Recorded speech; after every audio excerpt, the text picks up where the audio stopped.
National Health Insurance Scheme Bill 2019, the National Climate Change Bill 2020, Anti-Slavery Bill 2020, the Inland Water Transport Bill 2020, the Physical Planners Registration Bill 2020, Leadership Code Amendment Bill 2020, Supplementary Appropriation Bill 2020, the Excise Duty Amendment Number 2 Bill 2020, the Employment Amendment Bill 2019. Of course, I'm aware that part of the time the members were engaged in the democratic process, but nevertheless, we need to pull up our socks and ensure that this work is done as quickly as possible. So I want to urge the chairpersons and members of the sectional committees named to expedite their consideration. I also have the following private members' bills for which leave was granted by the House, which are awaiting the instructions from their respective movers in preparation for their first reading. The National Community Works Bill 2016, Honorable Mwate Kamwa. The Trustees Bill 2018, Honorable Otto Edward Makmot. Uganda Development Bank Amendment Bill, Honorable Mwine Mpaka. Externalization of Labor Bill 2019, Honorable Rinaitwe Rwakajara. Persons with Albino Bill 2019, Honorable Safi Anarule Juko. Parliamentary Pensions Amendment Bill 2019, Honorable Achia Remigio. Veterinary Drugs and Feeds Bill 2019, Honorable Fred Mwesije.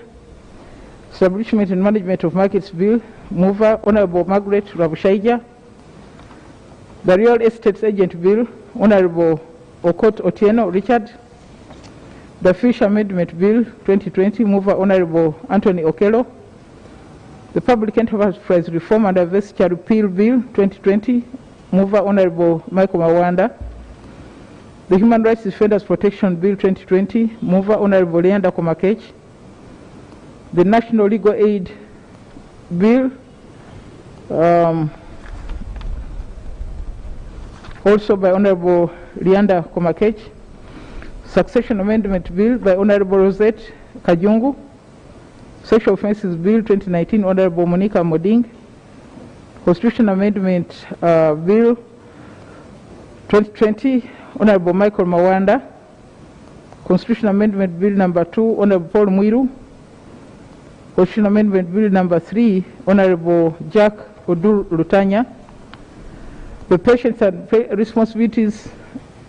Rights and Responsibilities Bill 2019, the Honorable Paul Akamba. I therefore instruct the clerk to urgently write to the members in charge of these bills, seeking from them whether they still intend to pursue the bills for first reading so that the House can prepare. Now, members, there are just a few matters of national concern. Now I invite Honorable Lokwang. Hillary? Hillary.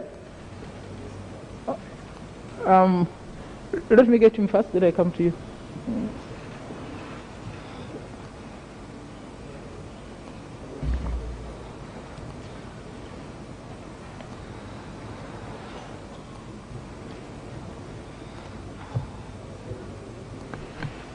Thank you, Madam Speaker. Madam Speaker, I rise on urgent matters regarding high transport charges on public by transporters countrywide. Madam Speaker, since last year, around March, from the time of the outbreak of COVID-19, the Minister for Health and Transport issued guidelines on how to combat the pandemic. On the issue of transport, Madam Speaker, it was supposed to be half capacity with the double charges, because when one person sits, he or she sits on behalf of the other one because of social distancing. Madam Speaker, as we talk now, the buses carry people with a full capacity of around 64 people than 32 which was required for a bus. But the charges levied on these individuals on public transport remains double. For example, from Karamoja up to here, you have to pay 100,000 shillings, which was around 60,000 before. And taxis, like for example, from Mukono up to Kampala, they were before it was 4,000 shillings, but currently it's 8,000 shillings to 7,000 shillings if you have to travel from Mukono up to Kampala. But the capacity remains normal, and yet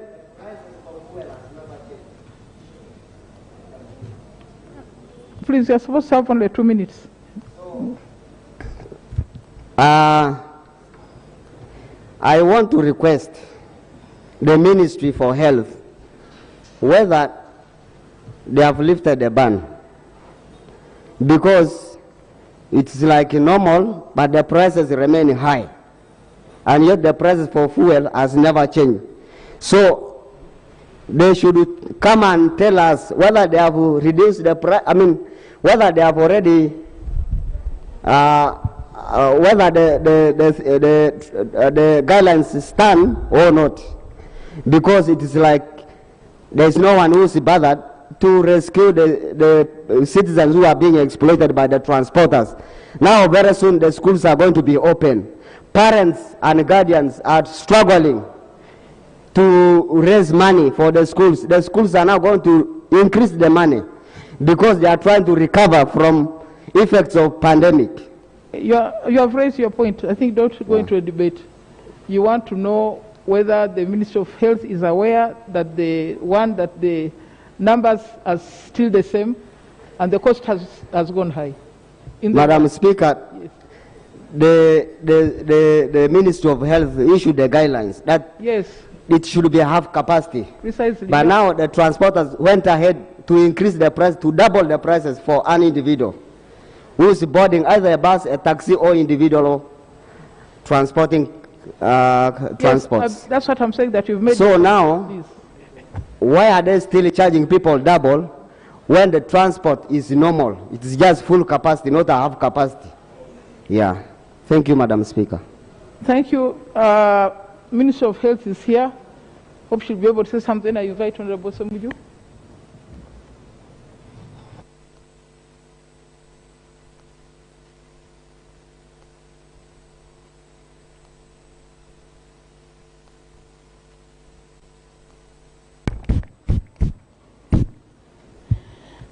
Thank you, Madam Speaker. I thank my colleague, Honorable Hillary, for raising this very important matter.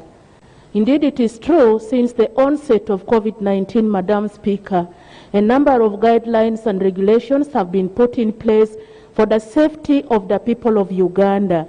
And one of them, once we relaxed the restriction, was for the transporters to carry people half capacity, being it taxi, being it buses. And as they carry people half capacity, they are supposed to regulate, observe the SOPs. People have to put on face masks, people have to sanitize, and all what it takes to keep people safe. However, the regulation of those SOPs is the police and the Ministry of Internal Affairs. And I can say for now, the Ministry of Health has put the standards, we've passed the regulations, but to strengthen and to make sure people abide by the set guidelines, it is the police and the security officials to reinforce and to streamline the guidelines. I thank you. Now that you are the issuer of the guidelines, the citizens are saying they are not being, what are you going to do? Are you going to leave the police, inform them, ask them to comply, or you are also leaving it to us? Thank you, Madam Speaker. I think now that this has been brought on the floor of Parliament, I want to take this matter with my colleague, the Minister of Internal Affairs, to ensure that the relevant regulatory bodies, the relevant, especially the police officials, they try as much as possible to really regulate, to ensure that people follow these guidelines until such a time when we give a complete guidelines that people can use the transport as before COVID-19. I thank you. Samuju. Then Honorable Bakireke. Thank you very much, Madam Speaker. Madam Speaker, in your communication, you've spoken about bills that have delayed in committees.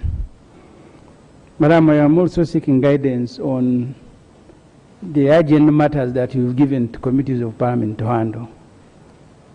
For example, you directed, and I want to thank you, your directive, and by you raising the profile of the violations of rights, we've achieved some dividends with some people being abandoned by security. But you instructed the Committee on Human Rights to investigate the violation of these rights and then report to Parliament. Madam Speaker, since you gave that directive, I've been looking for the committee to give the information that I have. I don't see the chairperson and where the committee is sitting. Yet these violations continue. Today, journalists have been beaten, they are bleeding. Why? Because they went to cover the Honorable Kyagulanyi as he was submitting a petition to UN. And more than 10 journalists are bleeding. They have been badly beaten. So, Madam Speaker, the matter I'm raising is whether this committee that you instructed to do this work shouldn't do it, treat it as a matter that is urgent for this Parliament to be able to process it, Madam Speaker. Of course, any violation of human rights is a matter of concern. Let me ask the committee to move expeditiously and give us a report as quickly as possible so that we can make some resolutions. Honorable Namboza.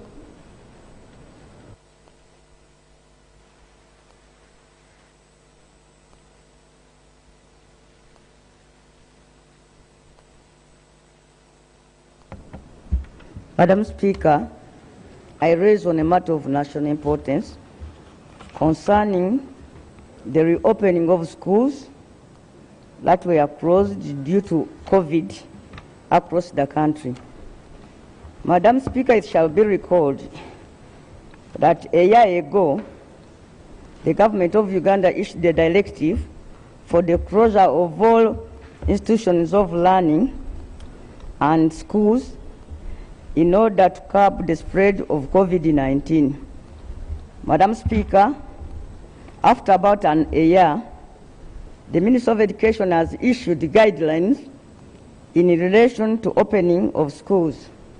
However, Madam Speaker, if you read the guidelines, you'll find that some of them are not practical, and the parents and the learners will find themselves in a very, very difficult situation attending school, especially for those in the day section. Madam Speaker, for example, according to the guidelines, all learners are not supposed to travel to school by public transport. This means that only a parent can deliver his or her child to school or a special hire vehicle.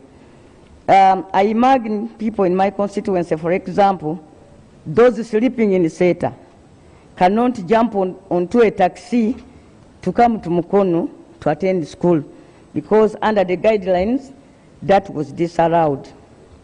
Madam Speaker, the other guidelines about the issue of the international schools, and according to the guidelines, for me to read, they say that international schools may reopen according to the program of the affiliate institutions in other countries. Madam Speaker, the ordinary people in Uganda think that we reopened the international schools for our children and kept theirs closed.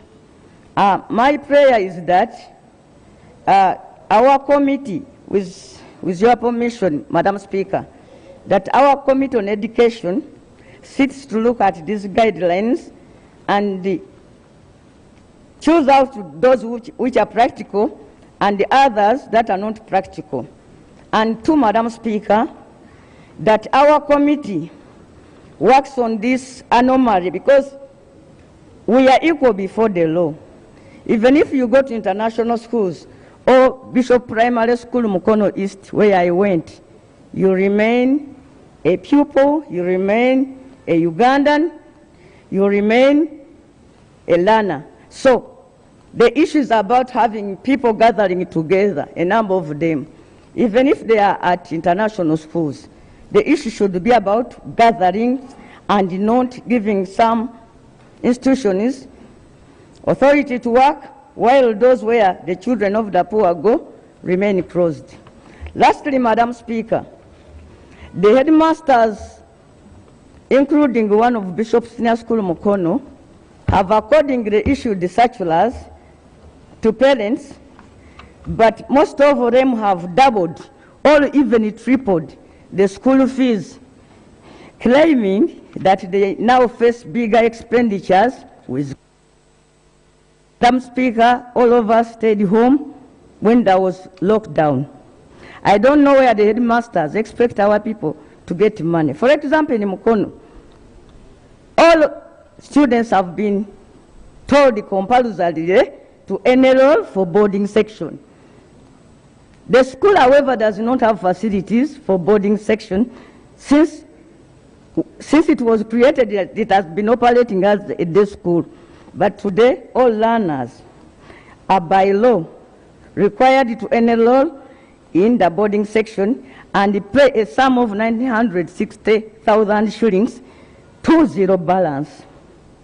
Madam Speaker, when you visit these schools, they don't have the facilities. But everywhere, schools are now saying that we shall not allow you to go back home, you will bring to us COVID. And they are forcing parents to take their children in boarding sections. Lastly, Madam Speaker, there are some people, some headmasters, some directors who are demanding that parents pay the school fees for last term. Yet we all know that last term the children did not go to school, but they are saying, according to them, these students were in their school. Even if they didn't come, there were teachers to pay, and so they must pay for the year they have not been at school. Okay. The parents don't have money, Madam Speaker. Yes. You know how Ugandans are today, and I thank you, Madam Speaker. I think we shall ask the Minister of Education to examine those complaints because they are core to the existence of our schools. Madam Speaker, if you... No, please, you have taken 5 minutes. Madam Speaker, You've taken 5 minutes. Just have a minute, Madam Speaker. Madam Speaker, the students are reporting to school are candidates, and they are being dismissed because of money. I'm begging, Madam Speaker, that you find it within your means to tell the Minister of Education to guide the country as fast as it is possible. Much obliged. Honourable members, the matters raised are very grave, especially since a timetable has been issued by the government. I think that the Ministry of Education needs to examine those complaints and address them and come back to us quickly. I don't know whether they're here today. Is the Minister of Education here today? They're not here. Nevertheless, the matter should go to them. They should come back to us by Tuesday next week. Honourable Savagara.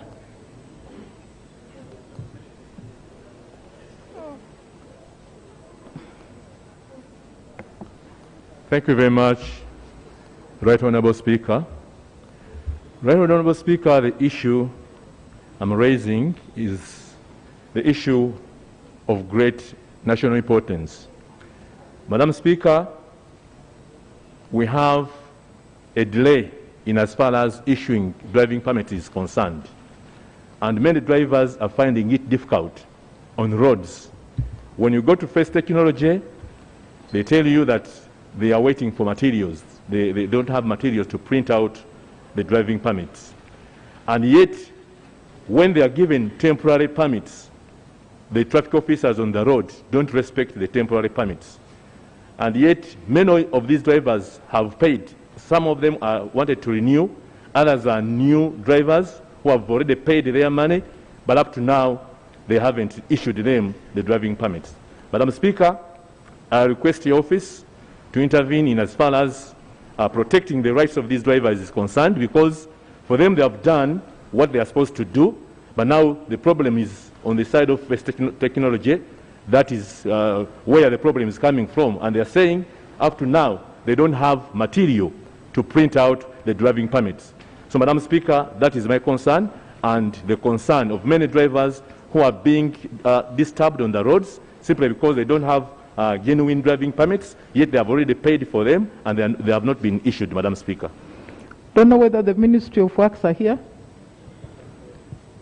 Let's hear from the Chair of Infrastructure.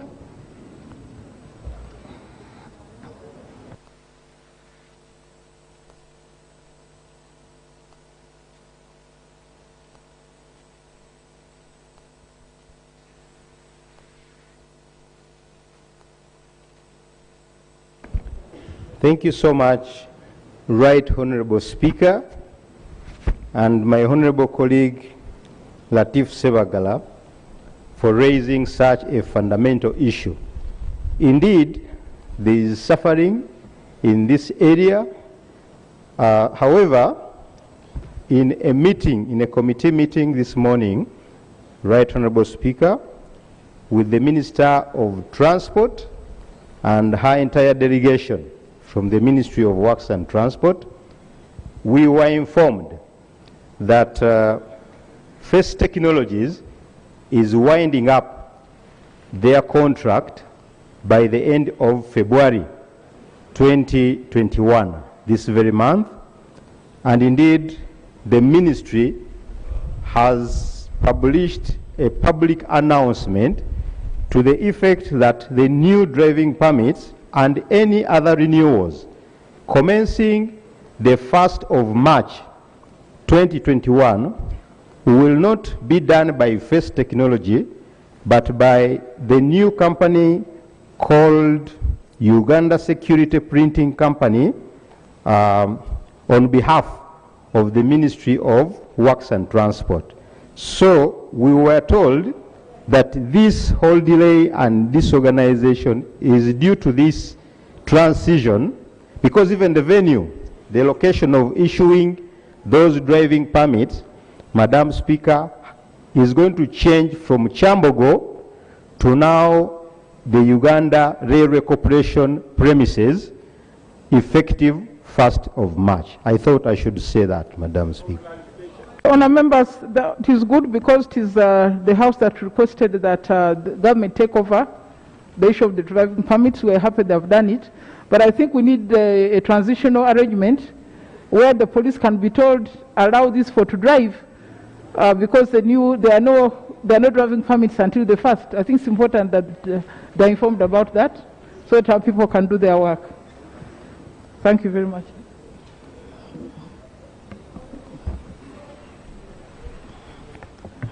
Thank you very much, Madam Speaker. Madam Speaker, as you have ably said, that instructions should be given to the should be given to the traffic officers. Otherwise, up to now, this information has not been out to the public, and those who have already paid are suffering.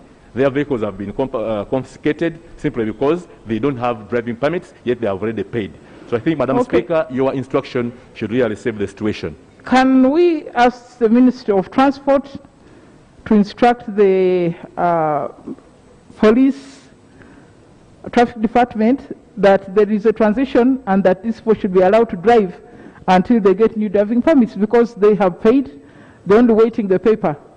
Please, Prime Minister, inform the Minister of Work so that our people can commute to do their business. Item 3. Item 3 on the order paper, statement by ministers. 3.1 on the status of implementation of the directives issued by Minister of Gender, Labour and Social Development to labour recruitment companies to facilitate repatriation of Ugandans stranded in Riyadh, Saudi Arabia. Honourable Minister.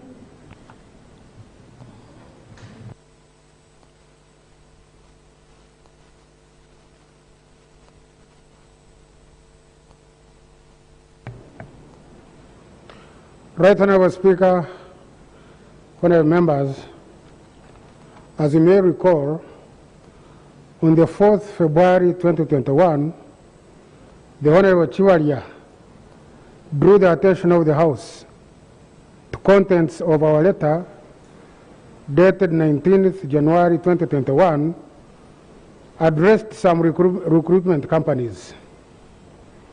The said letter was prompted by a letter from the Ugandan Embassy in Riyadh informing us about the plight of 43 distressed migrant workers under the care of the embassy.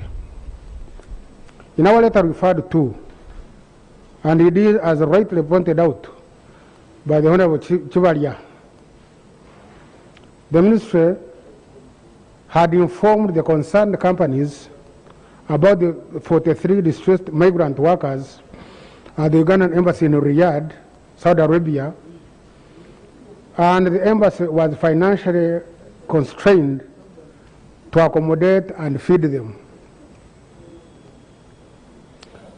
The letter reminded the external recruitment agencies of their obligation to protect the interests and well-being of the workers they externalize.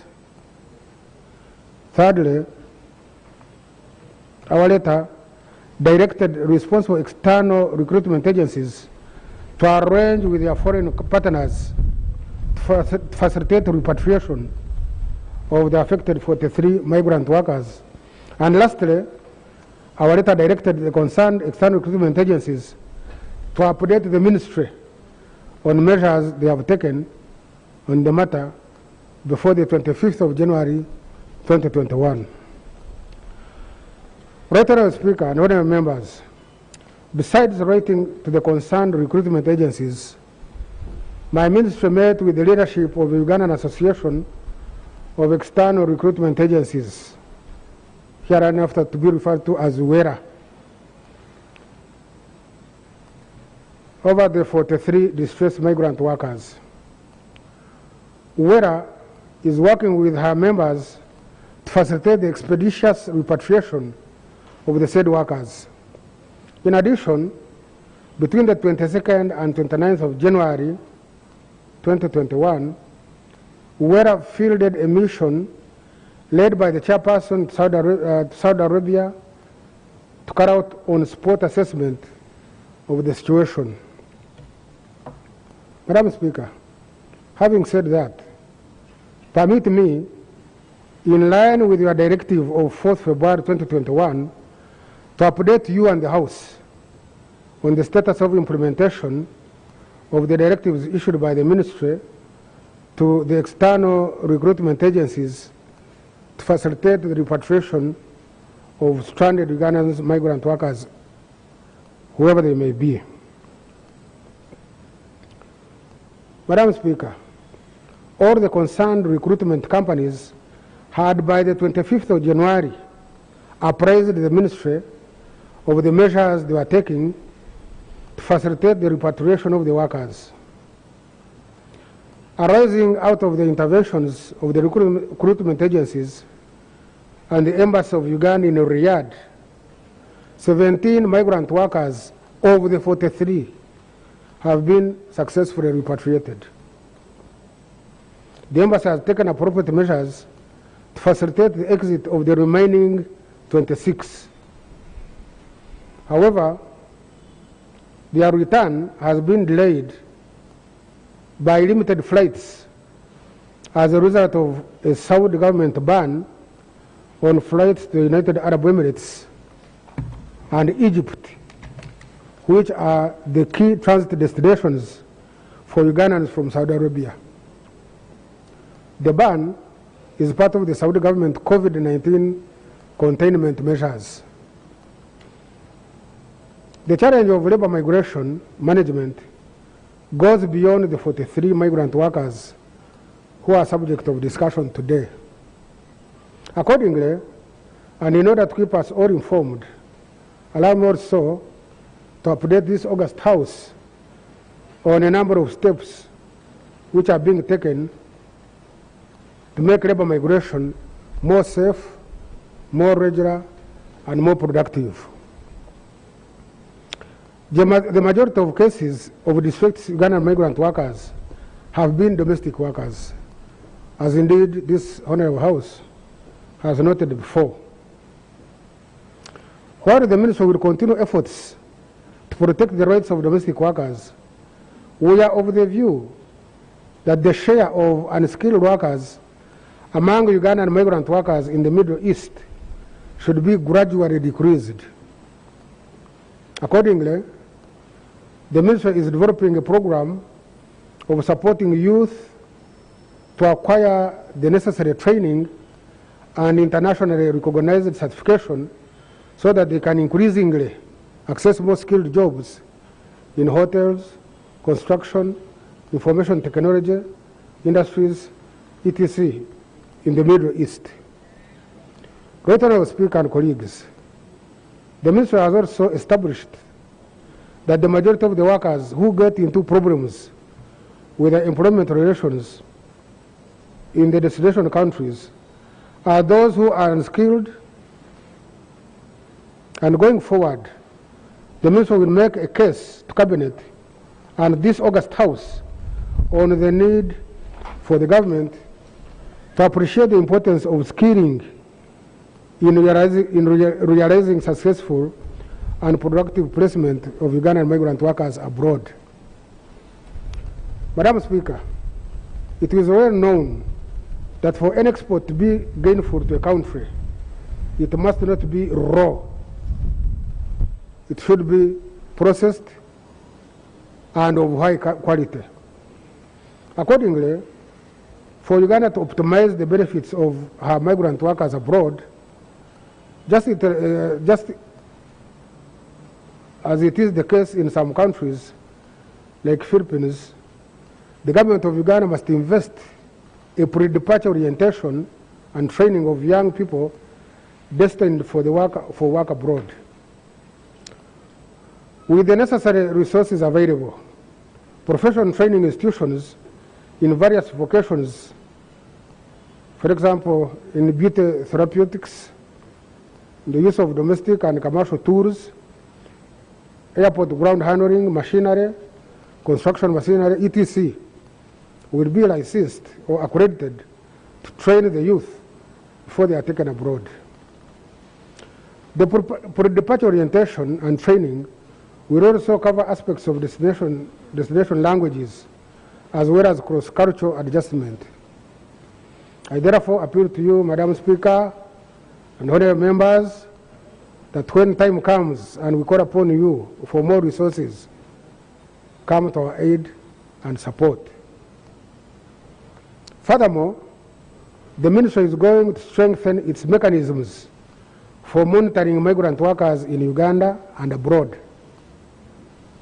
In order to finance the proposed measures, we are reviewing the regulations to allow charging foreign recruitment companies a document processing fee.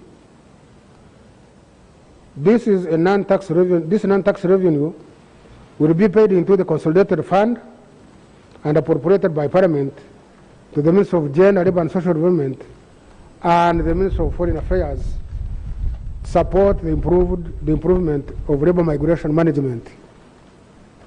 Madam Speaker, as I conclude, I want to reiterate our commitment towards our citizens' welfare.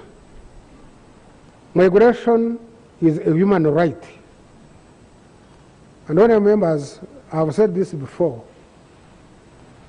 Migration is as old as humankind. People will migrate from an area where they think they don't have opportunities to an area they perceive to have greener pastures. And nobody can stop that. If you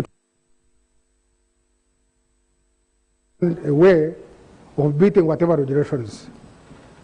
Movement of human beings is like movement of air. You can never stop it. The best thing you can do is to put mechanisms to regulate it. We are also working with organizations like the International Organization for Migration to ensure social protection of Ugandan migrant workers abroad. Mr. Speaker, I want to thank the Honorable Chivaria Henry for raising this issue, and I want to thank you, Honorable Speaker, for giving us this opportunity to explain to the August House. I raise my case. Okay. Honorable Nifa. Oh, eh. Honorable Kawoya. Oh, Kibaria, he was one of us. Timzigu. Then I come to Honorable Nyakun. Beside Semuju.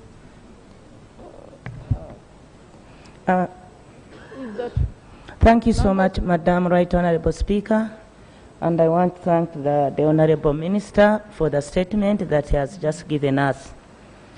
Madam Speaker, I vividly recall that this issue of external workers and the recruiting firms has been in this House for some time. At one time, Madam Speaker, this August House and your guidance and directive, you directed the Committee on Gender and Foreign Affairs to combine efforts and look into the issue of the recruitment firms and who is responsible for whatever was happening to our citizens outside there in search of labor. Madam Speaker, one time a report came up into this House, and that's the clarification I want from the Minister.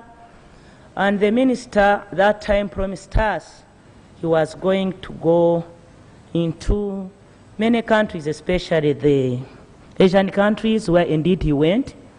And I think he was sponsored by one of the recruitment. I think I'm not being very firm on that. And it was established that many of these recruitment firms are owned by government officials. That was number one. Number two, it was established that there is no sector ministry that has ever come to this August House and confirmed that they are the ones who are responsible. Through your guidance, Madam Speaker, an interministerial committee was put in place. The clarification I want to seek from the Minister, who has been in this portfolio for some time, we have never received any conclusive report within the interministerial sectors who this House is supposed to take on. Today, the Minister of Labour has come. Tomorrow, that of Internal Affairs. The other day, Foreign Affairs, which never shows up. Madam Speaker, I'm keen on this issue because I've been dealing with the issue for the last 15 years. And as I speak now, I am the Vice President for the African women and for the protection of these people and our citizens and those who are in jobs outside. And I want to thank my colleagues on Foreign Affairs. So the clarification I want to seek from the Honorable Minister is, since we requested for a comprehensive report and you have raised an issue of that you are going to strengthen monitoring, but you have got embassies through the Ministry of Foreign Affairs. And the mechanisms, so far you are not telling us that these are the mechanisms you want, but you are requesting for more funds. We are not talking about funds, we are talking about protection of the citizens outside. We are talking about the companies that are recruiting and were blacklisted. We are talking about the Ugandan recruitment, Madam Speaker, companies that are not known in those other countries where they are taking our citizens. That's the clarification I'm seeking. And I would request, Madam Speaker, that once again, a comprehensive status report is brought back to this House, maybe to refresh our minds and that of the Minister of Gender. Okay. I thank you. Honorable Kibaria. Kibaria to Muzigu. Is that Pachuto? Okay, Kibaria to Muzigu, Pachuto, and Nyakun. Then I come this side. Just 3 minutes, please. Thank you, Right Honourable Speaker, and I thank the Minister for the explanation. Right Honourable Speaker, we shall request the Minister to begin with, as he said, some of those migrant workers, we are helped to come back to Uganda. Maybe we shall request with the time to have some evidence laid for those that were brought back, because most of the parents that we have heard from, they are saying their children are still outside. But since he said they have helped some to come back, we shall request for some evidence, Madam Speaker, with the time. Two, Madam Speaker, I'm on the Committee of Gender, Madam Speaker. There was an inquiry that was being carried out concerning the money that is charged to those that go out by those companies. And that money, instead of helping those migrant workers, it goes on a personal account. And up to now, Madam Speaker, there is nothing conclusive that has been reached, because the time when we asked the technical team from Gender, they said they have no control over those recruitment companies. Madam Speaker, continuously those recruitment companies are still advertising and taking those sons and daughters of Uganda to countries that are unknown. Madam Speaker, when I raised the issue, you saw Honorable Sebagala equally adding in the issue of Kenya and some of these other countries. There are many migrant workers, Madam Speaker, that are stuck and stranded elsewhere. But the concerned authorities are not helping Uganda and Ugandans to do this. Right, Honorable Speaker, we have always advised the government, the more they go to bed with some of these companies, and the more we continue having conflict of interest. As Honorable Anifaka has said, Madam Speaker, the investigation is clear. People that own these recruitment companies are the big shots in government. So, Madam Speaker, the colleague here was raising the issue of First Technology. We told the government about First Technology here. It's a company that was given a 5 years contract. It has operated for 15. They have not remitted the money. They are now walking away with the loot from Uganda. Government is now coming in to say they are beginning to. It's the same story that will happen here. These companies are extorting money from these small girls and boys. They are making their loot. They are taking advantages of being untouchable. And at the end of the day, Ugandans are suffering and the government is watching. Madam Speaker, we were here on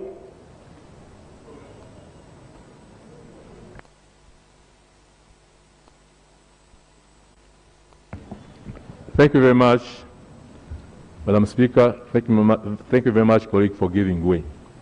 The information I wanted to give, Madam Speaker, is that these recruiting companies promise Ugandans heaven on earth in terms of payments. They even advertise on TVs and radios that someone is going to get 2 million, 1.5 million, so that they are attracted to join and also be taken abroad. When they reach where they are supposed to go, the situation is quite different. They talk about insurance, they talk about being fed, they talk about being looked after, but at times these don't happen, Madam Speaker. Thank you, colleague, for the info. Madam Speaker, we must always have value for money. We don't know what the government wants. Right, Honorable Speaker, we went to Philippines when we were on the modern day slavery. We got money from Parliament to go and benchmark. We came and gave the right information how migrant workers are managed by some of these other companies. And we advised the government how they could go about, how they could handle this in a very formal and clear way where nobody is suffering. But they are not interested in informal things. They are not interested in straight things. They only want those kwara things where people benefit and they enjoy as Ugandans are suffering. Honour Tumuzigu. Tumuzigu, then Pachuto. 2 minutes, please. 2 minutes.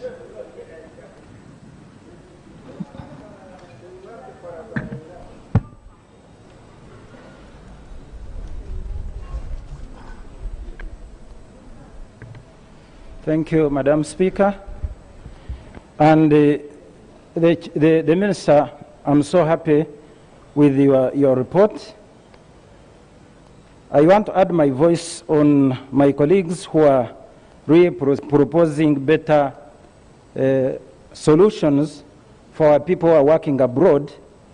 And Madam Speaker, allow me to propose, in addition to the Minister's proposal concerning the training of our people going abroad, that the government takes it up, either as a policy working under government, or the government supervising these companies which are exporting labor. Because we have discovered that our fellow Ugandans who go abroad, when they go there, instead they assist other people coming from other countries.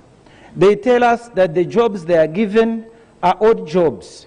So we need to train our people, and the government needs to identify the skills which are necessary abroad, such that we train our people in those very skills.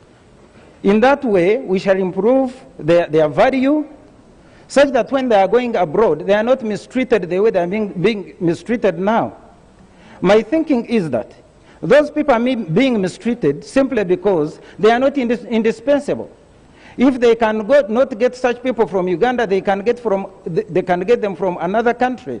But when we train our people in those strategic skills, they will be so valuable that this mistreatment will reduce, because we shall not be there to supervise the way our people are being handled.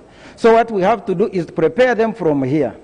My divergence from the proposal of the minister is that funding the training now as government might delay, because people are going even now. So we can even allow those companies train our people going abroad under the supervision of government, such that they are trained in those very skills which can make them valuable.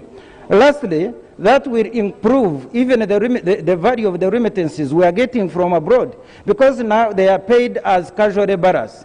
They are paid as if they can get any other person to do that job. But when they are trained, we shall get more foreign exchange from our people. Thank you, Madam Speaker.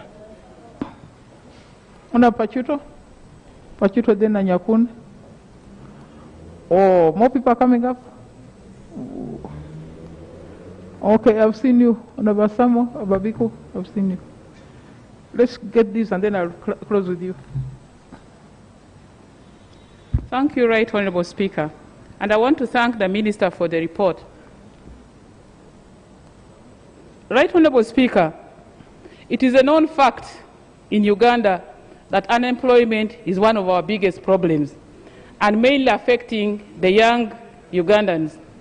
Madam Speaker, I also want to thank the government for opening its doors for our children, our young people, to go out there and look for better opportunities. But Madam Speaker, this matter has come here again and again, how our people are suffering out there. Madam Speaker, I remember one time on the Committee of Foreign Affairs, we did recommend that there is need to prepare our people as they export their labor outside there. Therefore, we observed and recommended that the Minister of Foreign Affairs, together with the Minister of Gender, should carry out a massive sensitization of our people, not only the young, even the parents. Before you allow your child to get out there, to get opportunities to work, they should be able to know the risk associated with going out of Uganda to get employment. Madam Speaker, our people would have not gone out of Uganda if we had all the opportunities to employ them here. Now that we don't have that opportunity and we allow them to go out, there is need for us to have a protective mechanism of, having our people there being safe. Just this afternoon, I've seen on one of the forums a message forwarded by a senior member in this House, how certain parts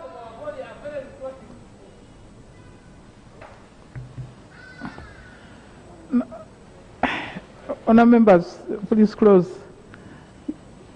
Yeah, Madam Speaker, and that, therefore, for me, my call to government is that we need, whereas we allow people to go out to work, there is need to prepare them enough by sensitizing them about the envisaged dangers out there. I thank you. Honorable Nyakun. 3 minutes, please. Thank you, Right Honourable Speaker. Right Honourable Speaker, I want to thank the Minister for his statement. And I just wanted to add on something to say that, Honourable Minister, if there was a way the ministry could come up with SOPs, just the way other organizations are also doing this. Right Honourable Speaker, today I happened to go to the Internal Affairs to renew my passport. The influx of young children between 20 and 35 years. I interviewed one of the officials there. He said since December, even yesterday being a public holiday, they had to work because of the pressure. The issue is these companies don't have any law that is helping them to repatriate, to take these children outside there. Getting them out of this country is something that is a smooth way for them. But the moment these children get out of this airport in Entebbe, they belong to whom it may concern. And when issues get them outside the country, nobody wants to know. If these SOPs are put up by the ministry, where the family tracing, all the standards should be there by the ministry so that all these companies follow the SOPs of the ministry, including the money that they are taxing these children. Now the problem is the rate at which these children are being, this is called actually human trafficking, if I'm not mistaken. And the law has not yet been established as much as we know on trafficking of humans internationally. So, Honorable Minister, let us come up with standards that, for example, UNHCR has, International Organization for Migrants, that's IOM. They have very good SOPs that they've been using, especially for taking migrants to Canada, those ones who are going there for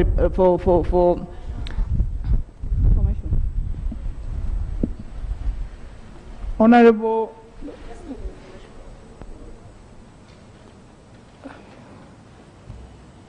this information. Honorable Joy. Yeah, thank you so much, Right Honourable Speaker, and thank you, my sister, for giving way. Madam Speaker, I just wanted to give my colleague an information on this, that yes, our people, our children are taken from this country, and we have always lamented that the ministry should get in touch with the labor exporters, but they don't even have a clear data of who is registered and who is not registered. But Madam Speaker, what I wanted to bring out is that when they take our people out, they withdraw their passports and they take charge of the passports. They are now left without anything. In the event that they want to come back, they cannot travel back. They're not even introduced to the embassies abroad. So this is a challenge our people have. Thank you.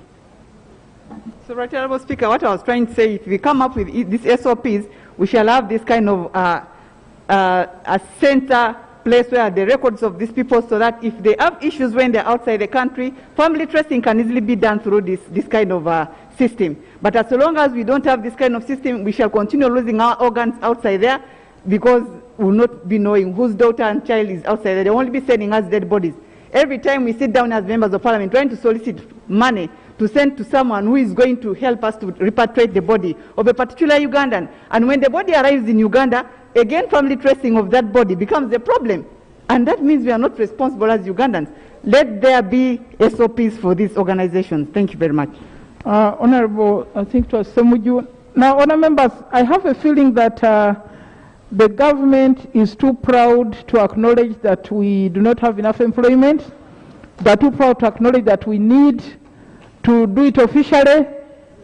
I want the government of Uganda to eat humble pie and accept that we don't have enough jobs, accept that our people need to go abroad, and take it on as government.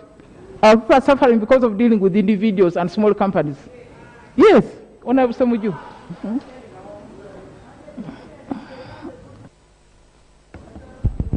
Madam Speaker, I want to thank you very much for giving me this opportunity. The Honorable Anyakun has a similar experience. I was at the Ministry of Internal Affairs. The traffic for individuals applying for passports has increased. So I asked the officials, and they told me the doors for going to Middle East has been open. So the question I want to ask the minister, you have people who are stranded, largely because of COVID. Those who are crying to be returned. But you have also opened the door for others to go who will be crying next week that they want to be returned. Can you tell us what is the interim measure of government under the COVID, especially regarding people who go to do simple jobs, domestic work, etc.? The second point, Madam Speaker, which you have also mentioned, majority of Ugandans who go to the Middle East go there because domestic work is available. Even if you skill them, because even graduates go if the minister is not aware. What are you going to add that will extract, from which you will extract a value by skilling people who are going to be washing utensils in the Middle East as domestic workers? What skill are you going to give them that will make it better? Because the only jobs that are available are those ones, either drivers or domestic work. So can you tell us the particular skill that you are going to give to people who go to become domestic workers that will make them better? Thank you, Madam Speaker.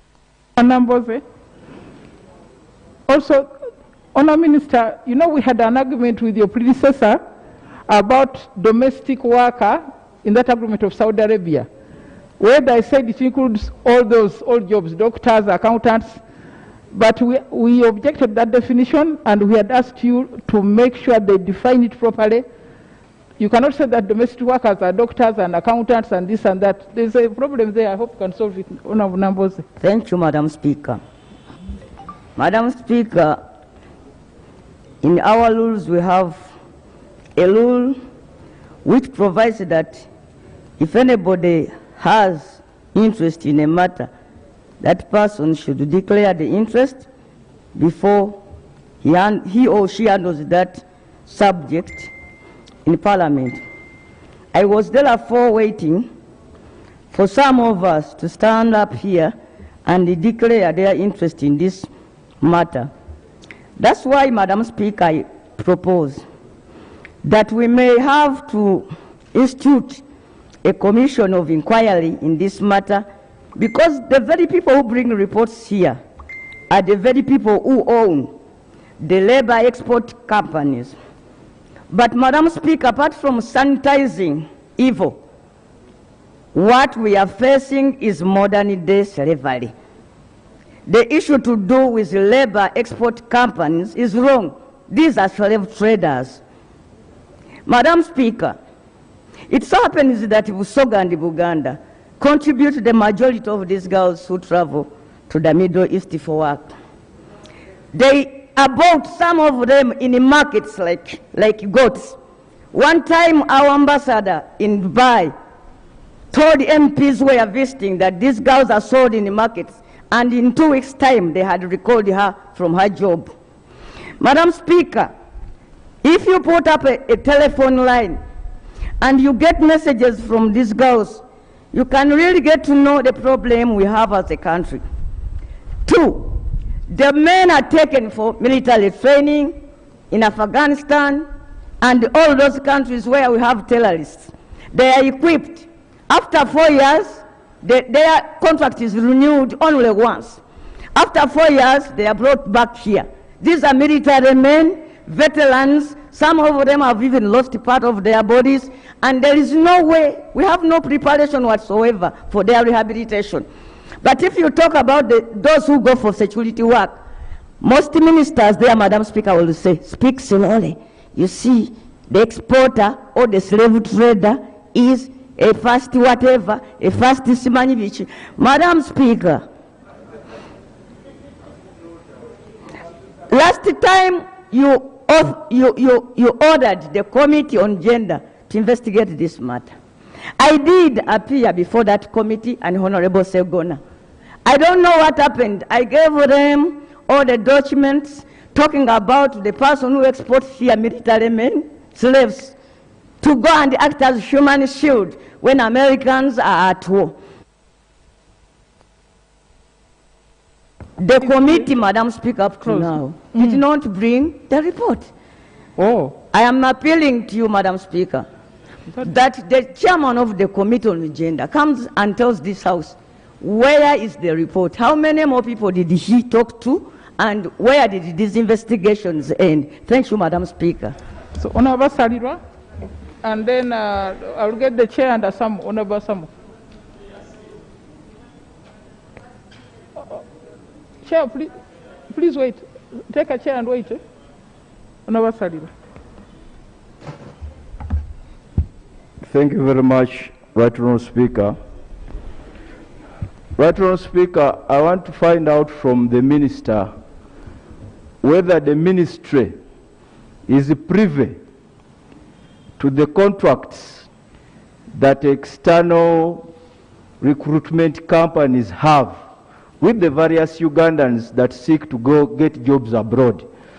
Right Honourable Speaker, when you hear the lamentations, and I'm very sure all our colleagues here have these experiences of people from our constituencies that are suffering abroad. And I am aware that we are asked for money to help in the repatriation processes. I'm also aware that our embassies are constrained to support these Ugandans who are stranded abroad. But when you hear the lamentations and challenges, you wonder whether the ministry is actually in charge of this process. Our honorable colleague here was talking about SOPs. Actually, there are regulations. There is a statutory instrument that was issued by the ministry, by government. But some people in that ministry, Right Honourable Speaker, are not doing their job. They're actually sleeping on the job. And as colleagues have submitted here, government is conflicted in this matter. Most of their officers are engaged in the recruitment process. That's why we will come here, make all sorts of statements. We are not going to get a solution if government officers, senior government officers, are engaged in the recruitment processes. But I want the minister, the State Minister for Labour, to clarify on whether they have had an opportunity to look at these contracts and to ascertain how exploitative these contracts are. I submit, Right Honourable Speaker. Asamo, Ababiku, then Ndezi.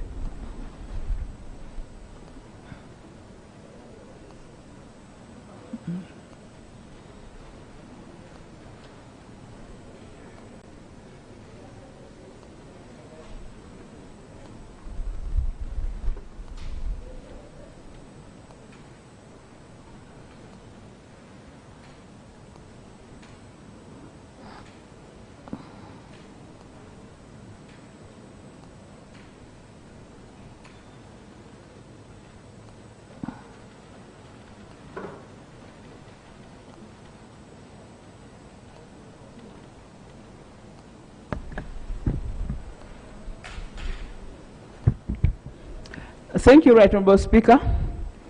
And Right Honourable Speaker, I'm speaking here since elections. I would like to congratulate you and congratulate other members and also pray for others who did not make it. That is part of life.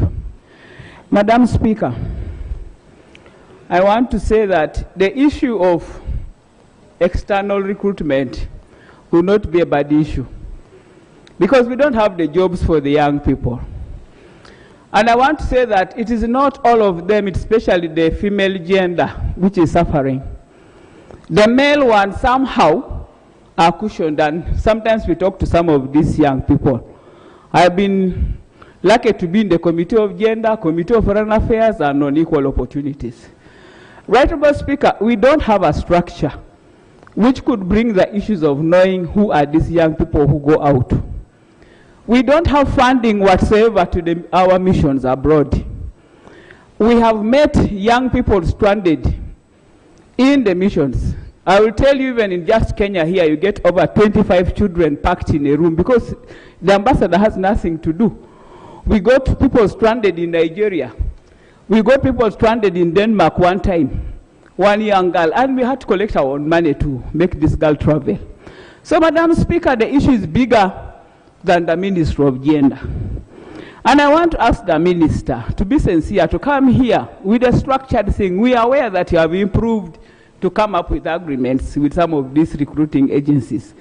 But we want to look beyond the funding area. This Ugandan going out, when it gets stranded there, how does it come back? Because the only place we run to is our mission, is our embassy. But now when you don't fund that embassy to do that, there's completely no budget. People are pleading.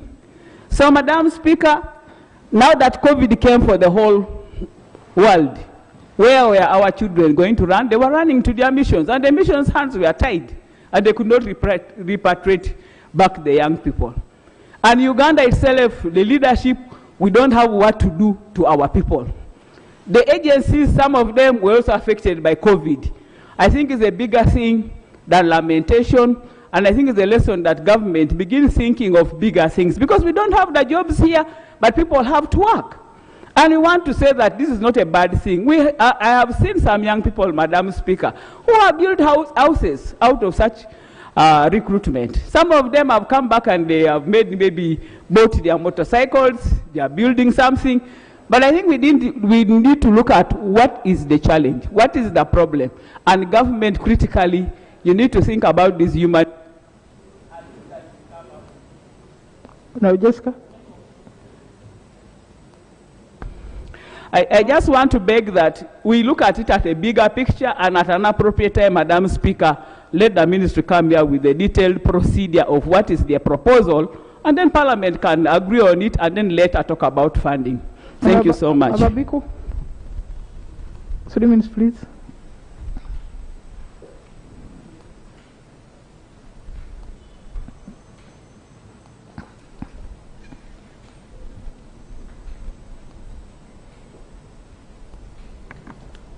Thank you, Right Honourable Speaker, for the opportunity.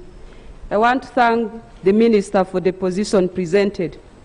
But Right Honourable Speaker and colleagues, as the Minister elaborated about the efforts put forward, when we analyze these efforts and compare it with the increasing challenges and the problems being faced, it means to me that we are very far from achieving the target that we want to achieve as a country, to ensure that our people are safe and they gain what they target to achieve.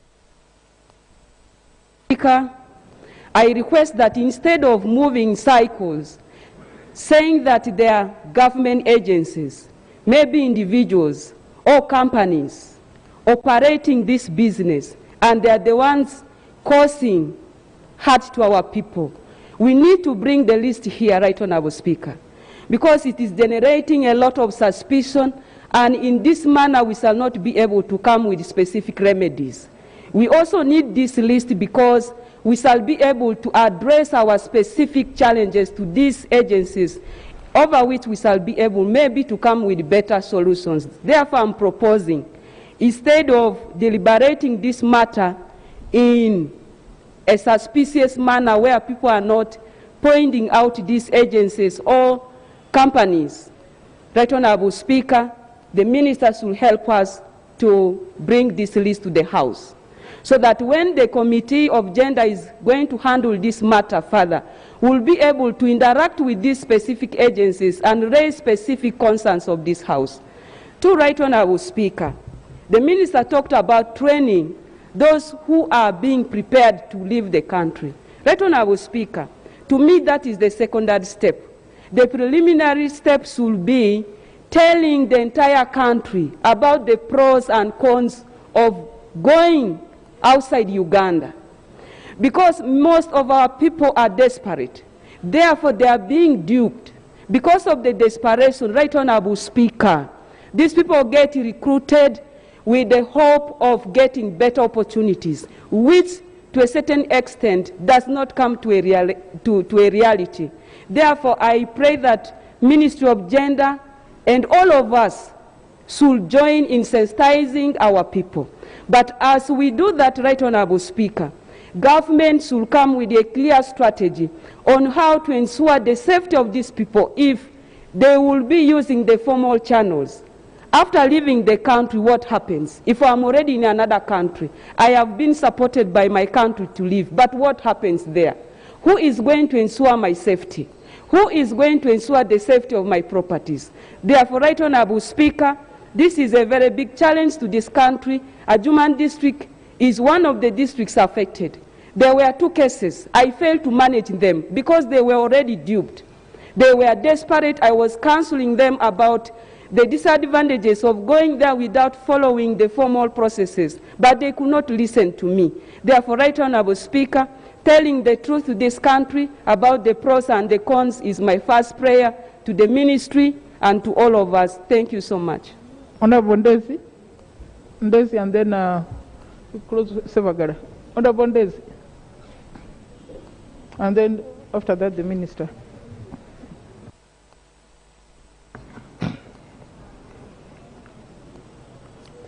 Right Honourable Speaker, and all members, I would like to remind you that there was a petition on this particular subject by Honambos. There was also a petition on this particular subject by Honi Impaka. Later on, we directed the Committee on Gender, Labour and Social Development to investigate the matter and report back to the House. I would like to remind you that this item was on the order paper 3 weeks before the outbreak of COVID. But with the outbreak of COVID, the priorities of Parliament changed. Now, regarding the specific issues being mentioned, I want to assure members that 90% of the concerns you are raising are captured in that report. The report is available right now.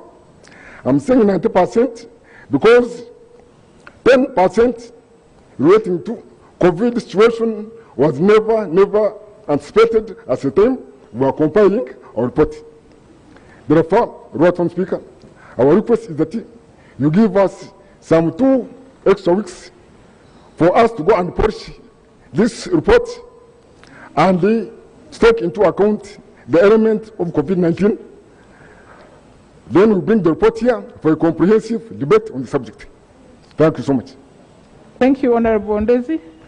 We shall give you the time because we need a really serious review and decision because we've talked about this matter so many times. Honourable Sevagara. Thank you very much. Thank you very much, Right Honourable Speaker. Right Honourable Speaker, the issue of externalization of labour in our country, Madam Speaker, I believe it is a fact that everybody knows that we need employment opportunities. And we know that employment opportunities in this country are few. Therefore, having Ugandans being exported to other countries is a good idea. But how is it done? Madam Speaker, as a member on Foreign Affairs Committee, we've interacted with these companies more often than not. Madam Speaker, the issue of ensuring that there is safety for Ugandans who go abroad is a cardinal objective, should be the cardinal objective of the government. Because you know, Madam Speaker, that when these labor recruiting companies are registered, because the Minister has talked about registration, when they are registered, there is a cash deposit of 50 million. The Minister I stand to be collected. Each company pays to the Ministry of Labour 50 million. 50 million, that should be, that is the money they pay, on condition that if someone you have taken is stuck somewhere, they are going to use on, part of this deposit to ensure that that person is brought back. I would like the Minister to clarify. Second, Madam Speaker, many countries that have really taken up this seriously have signed MOUs. And in countries where MOUs are signed, there are no things like suffering of those nationals. Madam Speaker, when we went to Qatar, we found many Ugandans very happy, and including girls, very happy, working well, and we have never seen any any problem in as far as those who are working in Qatar are concerned. I believe, Madam Speaker, we need to streamline. If we streamline, we will get many people who will go abroad, and at the end, we shall count them in as far as our budget is concerned, Madam Speaker.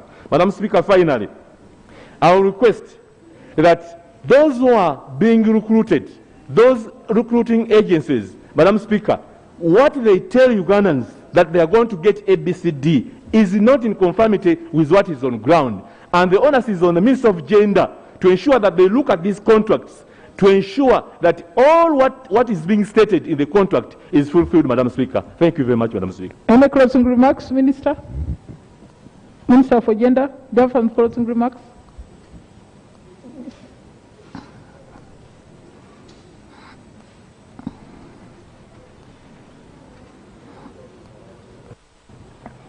Right Honourable Speaker and honourable members, I want to heartily thank the members who have contributed, and also yourself, Right Honourable Speaker, for the positive guidance you have given us on this matter. Madam Speaker, the issues and the concerns raised by the honourable members are so pertinent. These are matters to do with our own children, and to every parent, the welfare of a child is indeed paramount. But I want to clear some few areas where members were not accurate in their submissions.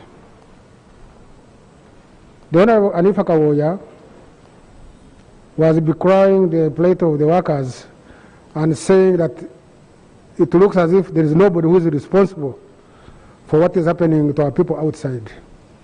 I want to assure you that the government agencies, the ministries of Gender, Labour and Social Development, the Ministry of Foreign Affairs, and to some extent before departure, the Ministry of Internal Affairs, have an interministerial task of looking after the welfare of our children before, during, and after they have been externalized.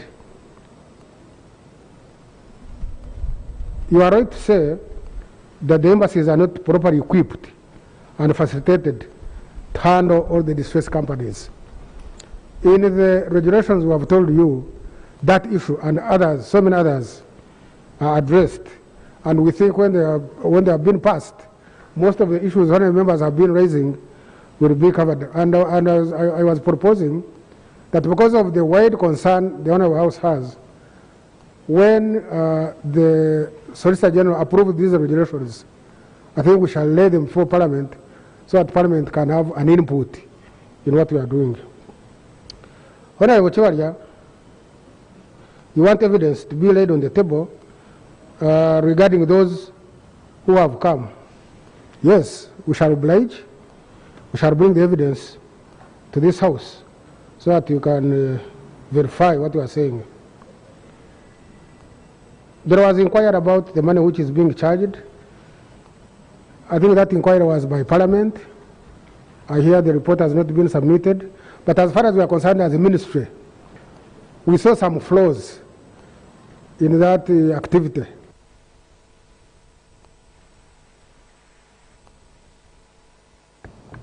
We stopped it. The Honourable Chiwaria said, alleged that these companies are owned by big shots in the government. The same allegation was made by the Honourable Nambos, and this is not the first time. At one time, we were appearing before a committee, the Committee on Gender, and Honourable Nambos alleged that I have companies doing externalization of labor. When we came out, I challenged the Honourable Nambos to repeat that statement and offer proof, or else I was taking her to court. She withdrew. She withdrew. Now I'm surprised that he's raising that allegation again. Right Honorable Speaker, members should not abuse the privilege of this House. You don't make such a statement and you don't substantiate. To find out ownership of a company, whether hidden or express interest, or it is very easy. I've always challenged whoever alleged that the big shots in government own these companies to bring forward the evidence, right before the table, right on the table. Nobody has ever done it. So it's not good to abuse our privilege and make wild allegations, because you know the press is going to carry them tomorrow and it will be taken as if you made a point.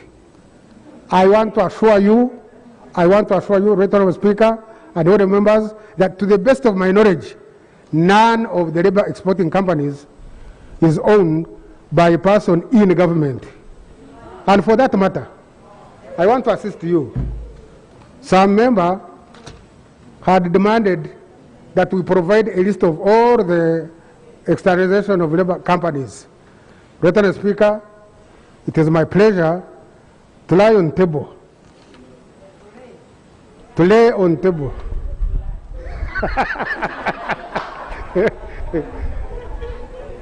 Yeah, that's pronunciation from Ntungamo. Order, members, order. It's my pleasure to lay on the table a list of licensed private companies as at 17th February 2021, and it has a number of 210 companies. I hereby lay. Okay.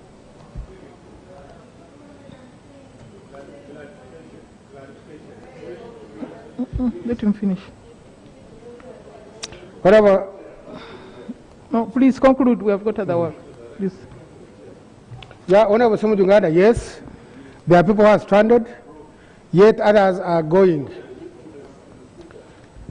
Honorable members, I want us to note that the stranded people, people who go abroad, are in three categories. There are those who go through licensed companies. There are those who go through personal contacts with individuals abroad. And lastly, it is true that some people may go through human traffickers. The evidence on record is that the category taken by licensed externalization of labor companies are the least in those who get distressed. It is true, there have been some few incidents, but wherever they occur, the ministry and the government machinery takes up the matter and handles it and relieves the distressed person. Now, it is true some people are going because, as you said rightly, the labor markets have opened. However, as a country, we have not yet opened for people who are going for the first time to be externalized. It is true, we allow those who had come for holiday, those who are on leave, and those who are working and are only returning to their employment. But for new ones, we are waiting for the COVID situation to improve. But of course, we are also mindful that this sector is competitive. We may delay in taking up opportunities. Other countries will not delay. Countries like Kenya, Philippines, Ethiopia, and others, they are very, very keen. And as members noted, opportunities here in this country are still limited. Of course, I know the ideal would be to create an atmosphere where we absorb all our youth force, all our labor force. But members have noted rightly that we are not yet at that point.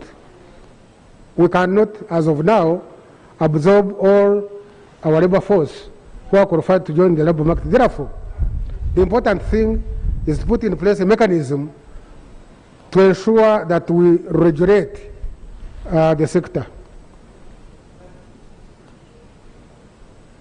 Honorable Vasarwa was asking whether we are privy to the contracts between the companies that take our people and the Ugandan workers.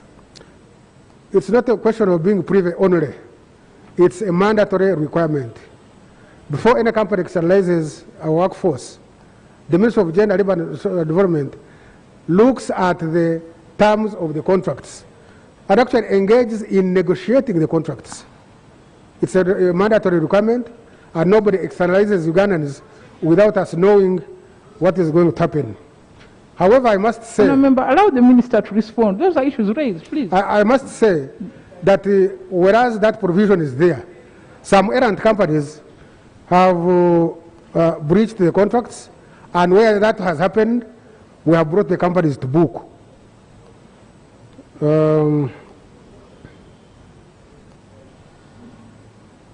Honorable Samuel Helen, I entirely agree with you that the funding is not enough. I entirely agree with you that there are people who are stranded in our embassies.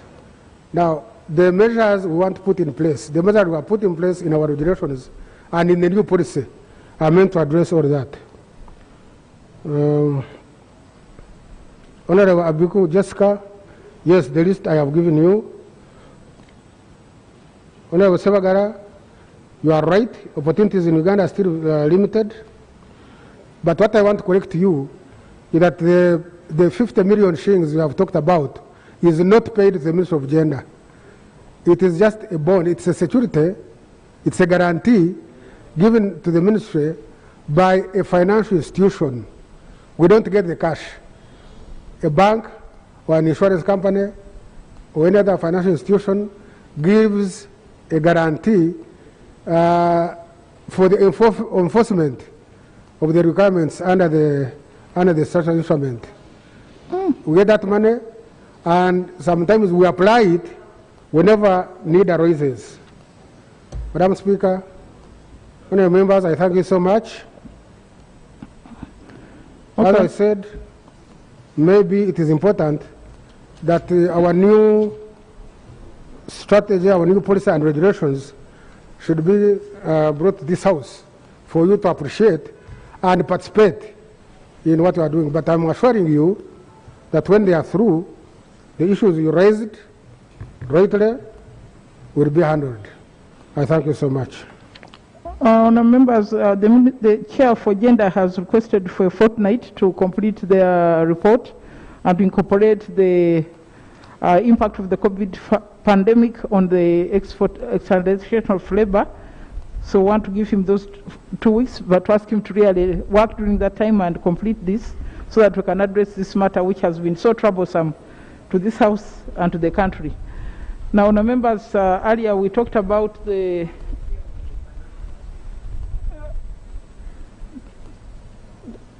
yes, Honourable. Right, Honourable Speaker. I'm sorry to interrupt, but I wanted to find out from the Minister whether there is any formal financial arrangement between the various embassies and these labor export agencies, whether there are any formal arrangements so that should any of our children challenged with the kind of disasters that you have highlighted in the paper, the agencies and the government have a standing arrangement of dealing with the crisis. Is there any? Because I haven't seen it in your communication.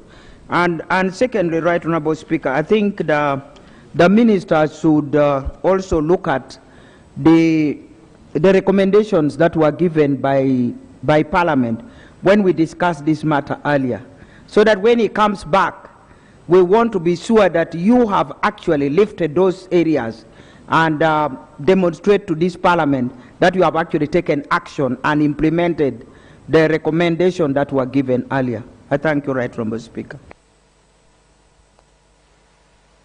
Minister. Thank you, Honourable Member, Honourable Cecilia Ogwaro. Right Honourable Speaker, these recruitment agencies have an association, the one I mentioned, UWERA. Through the association, they approach the embassies and make some arrangements between them, and the government is not privy. But in the new regulations, we are proposing some arrangement whereby all that, especially the work of oversight and monitoring our workers, will be handled by all the stakeholders. And I note your request that we should study the recommendations. We did study them. They form part of the new proposals which I have undertaken that we shall bring here.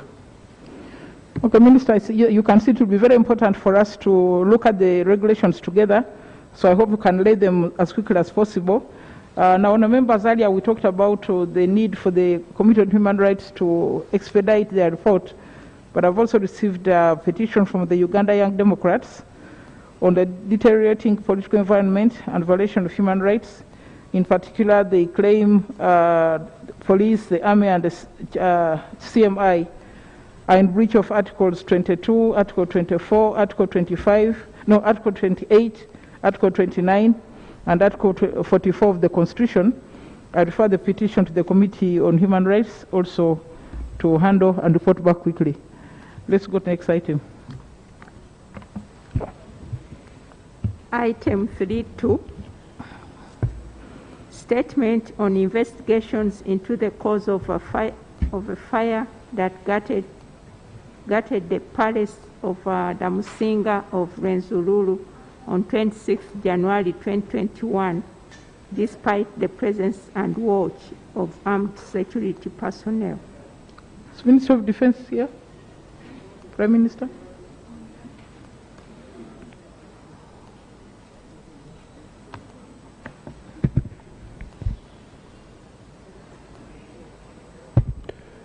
Madam Speaker, Office of the Prime Minister received a message from Minister of Defense that they are not ready until Wednesday next week. They are preparing for this report, that I should deliver this message.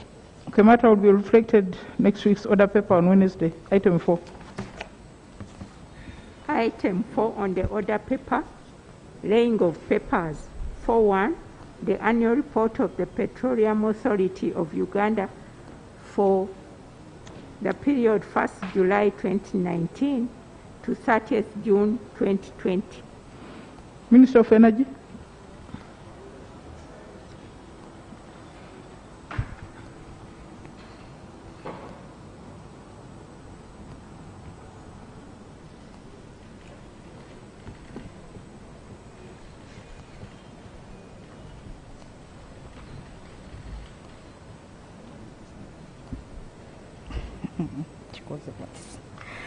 Thank you. Right Honourable Speaker,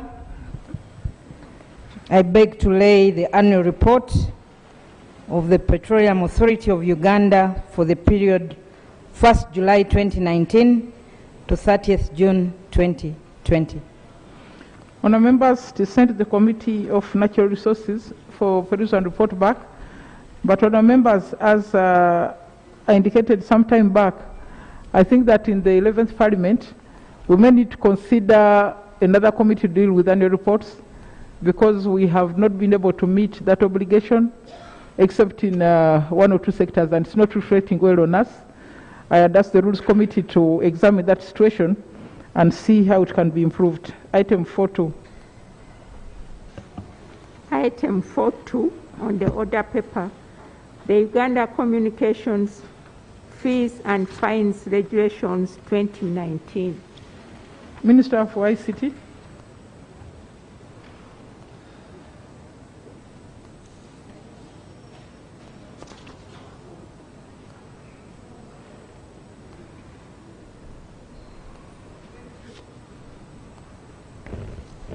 Thank you, Right Honourable Speaker. I beg to lay the Uganda Communications Fees and Fines Amendment Number 2, Regulations 2020, in accordance with Section 93 of the Uganda Communications Act 2013, as amended. Madam Speaker, I beg to lay. My members, under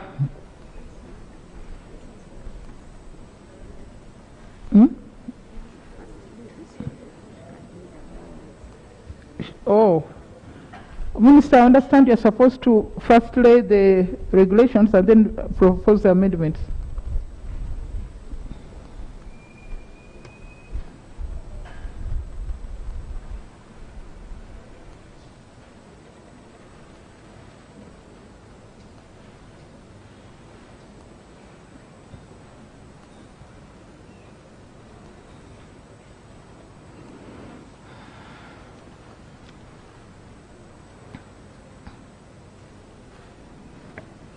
Right Honourable Speaker.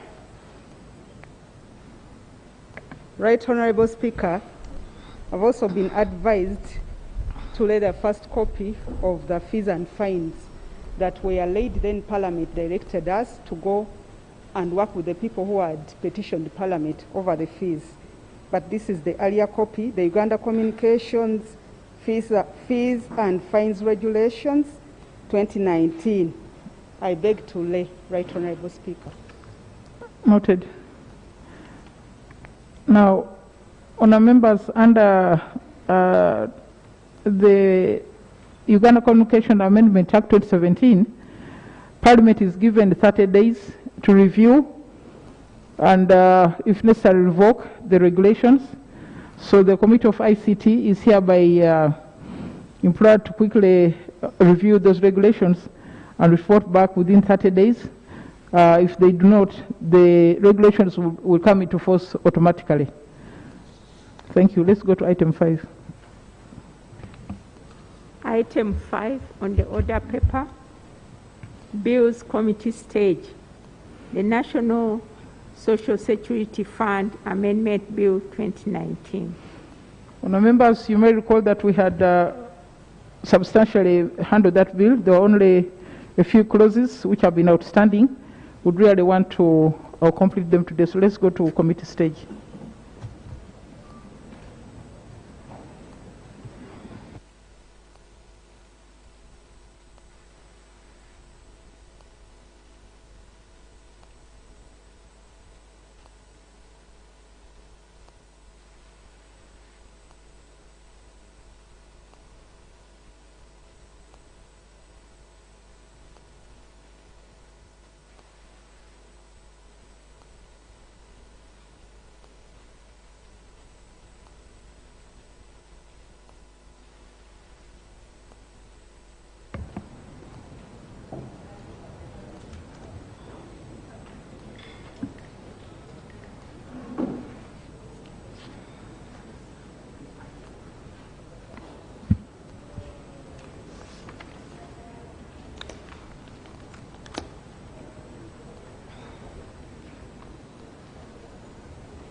Clause 10.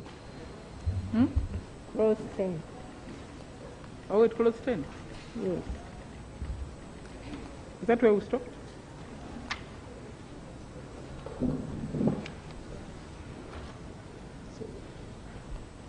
It was here.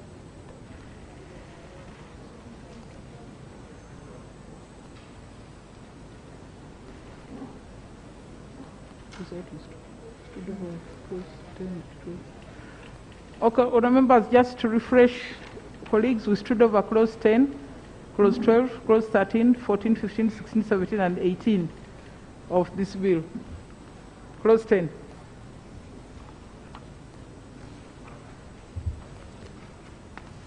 I put the question. Clause 10. Honourable Chair. Thank you, Madam Chair. Clause 10, we are inserting a new section, section 24A, to the Principal Act. We replace clause 10 to read as follows. 24A, midterm access to the benefits. A member who has made voluntary contribution to the fund shall be allowed midterm access to his or her benefits accrued from the voluntary saving on such a terms and conditions and in a manner prescribed by the board. 2, a member who is employed and is 45 years above or has contributed to the fund for at least 10 years is eligible to midterm access of a sum not exceeding 20% of his or accrued benefits. Number 3, a member who is a person with disability who ceases to be employed for a period not less than 1 year may withdraw 75% of his or accrued benefits. 4, a member who is 45 years and above and has ceased to be employed for a period of not less than 3 years is eligible to mid-term access of a sum not exceeding 40% of his or accrued benefits. The minister shall, in consultation with the board, prescribe by statutory instrument the terms and conditions and procedure for accessing the accrued benefits under this section.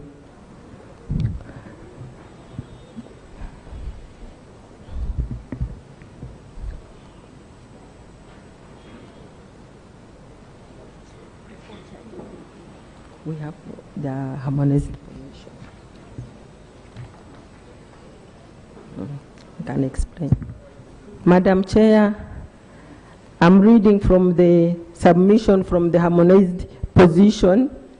You may recall that one of the members had moved a motion, Honorable Lubogo, and you had asked us to go and harmonize. And that's how we came up with the amendments. And this position was submitted and downloaded.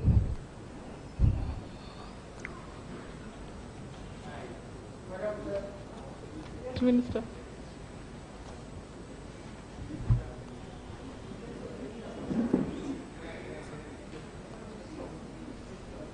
Madam Chair, I am in a precarious situation. The chairperson has mentioned some harmonization that took place. I was not privy to that harmonization, though I don't have any reason to distrust the chair.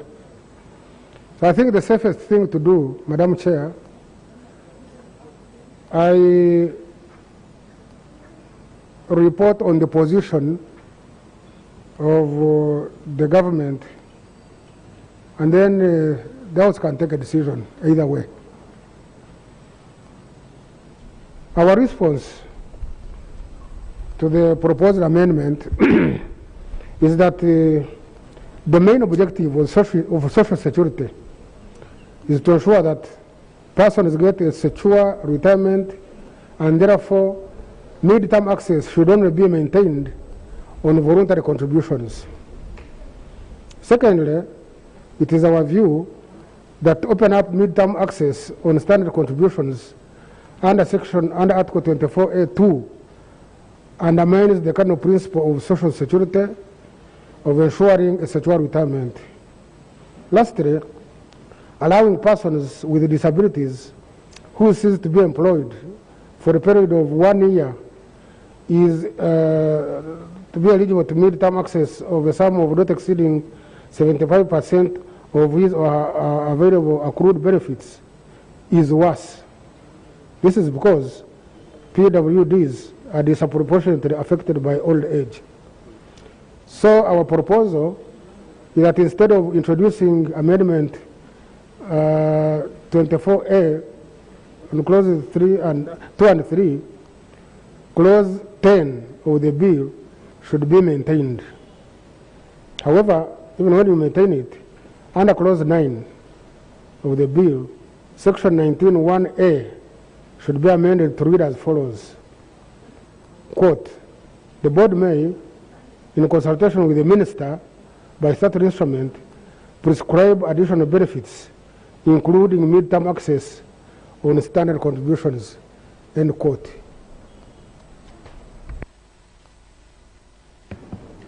Honourable members, you've heard the proposals. Our committee has made some proposals. I put the question that clause 10 be amended as proposed. Yes, sir. We have not harmonized with the minister because we have already what is in the report. We had added only one bullet of the one taking into consideration the proposal of Honorable Lubogo. So I don't know if we are going to resort to what is in clause 10 in the amendments, our earlier amendments attached to the report. No, honour members, I think what you have read is we asked you to go and harmonize. That's how we stood over the provision. So you have reported. We need to take a vote on that one. Put the question that clause 10 be amended as proposed. Those in favour say aye, the contrary no. Ayes have it. Clause 10 as amended. Put the question that clause 10 as amended do stand part of the bill. Those in favour say aye, the contrary no. Ayes have it. Clause 12. Clause 12, I put the question that clause 12 do stand part of the bill. Those in favour say aye, the contrary no. Ayes have it. Clause 13. Clause 13. Put the question that clause 13 do stand part of the bill. Madam Chair. Yes. Clause 12, Madam Chair. It was not clear. Maybe we give notice to recommit this clause, Madam Chair. Clause 12. Clause 12 talks of lending to government.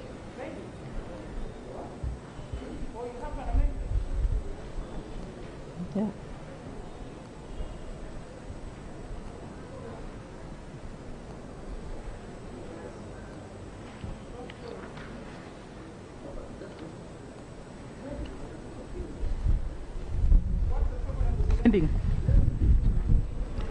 Madam Chair, our justification, in practice, NSSF already lends to government through government securities, treasury bills, and bonds or other instructions sold on open market.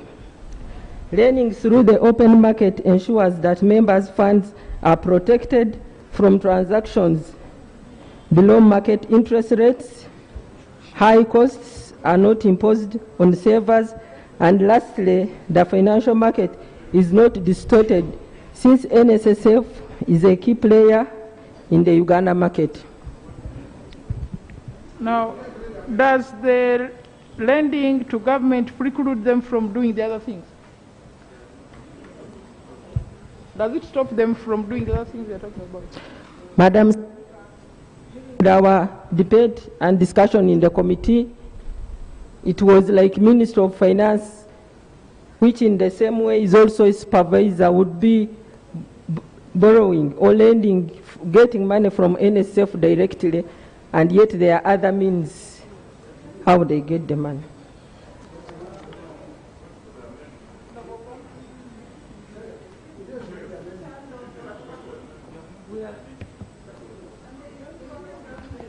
Our amendment was to delete that clause. Clause 12. We delete it? I see. Okay. Clause 12, there is an amendment to delete the words which may include lend to the government. If everybody is okay, I put the question that... Madam Chair. Yes. If I understood her well, I know the fears. Just like we borrow money from a World Bank, from wherever, I think if we maintain the original position, government has been borrowing money from NSSF. And there are these securities, there's the bonds, and that's what we're feeling that is safe. That's what we feel is safe. So we do not want to have a clause, a provision, which opens up the money for NSSF to the country where they will borrow money directly, the very way we borrow from African Development Bank. I think that is what she's talking about. So I seem to understand her. And I think the ministers agreed to the movers agreed to the amendment. Yes. So let clause 12 be amended by deleting the words which may include lend to the government. Put the question that clause 12 be amended as proposed. Those in favour say aye, the contrary no. Ayes have it. Clause 12 as amended. Question that clause 12 as amended do stand part of the bill. Those in favour say aye, the contrary no. Ayes have it. Clause 13. Put the question clause 13. That clause 13 do stand part of the bill. Those in favour say aye, the contrary no. Ayes have it. Clause 14. Clause 14. Put the question clause 14 do stand part of the bill. Those in favour say aye, the contrary no. Ayes have it. Clause 15. Question is at clause 15. Do stand part of the bill. Those in favor say aye, the contrary no. Ayes have it. Clause 16. 16, Honorable Chair. I think I was, where is she? You have something, Honorable Chair?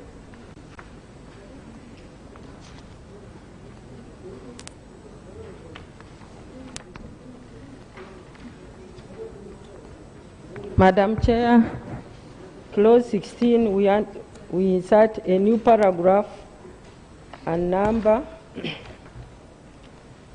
A in subsection 1 by inserting the word special after the word voluntary. Justification to provide for a special contribution by members. What is that? A new O. What is the word voluntary?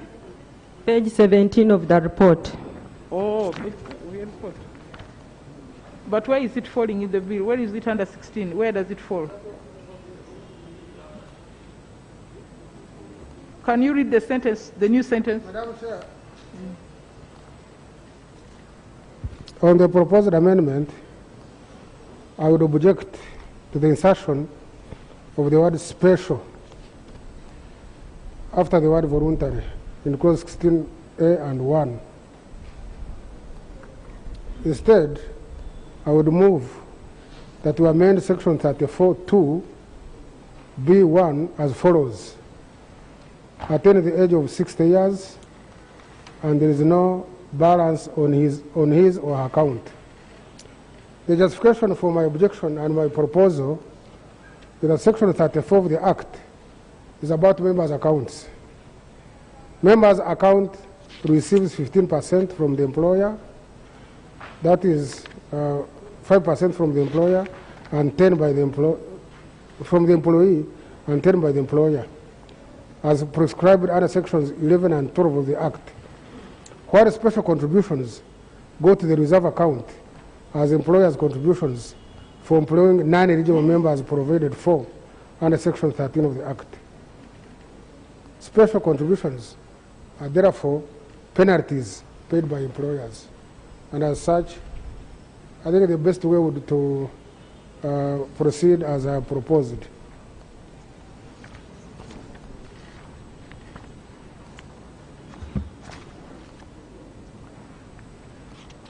You know, can the chair read can you read the new sentence? What you have read the whole sentence that you're trying to insert.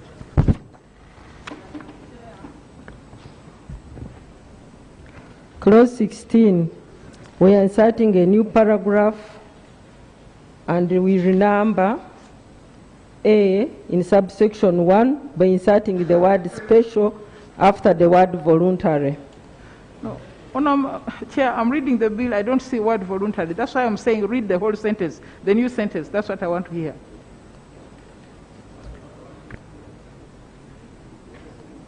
Because I've got 16A and 16B. I don't see anything voluntary there.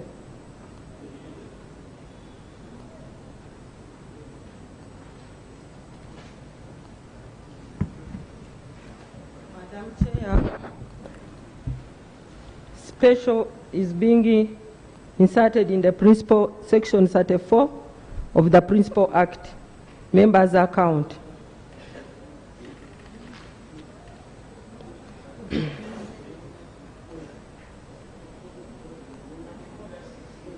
Yeah, but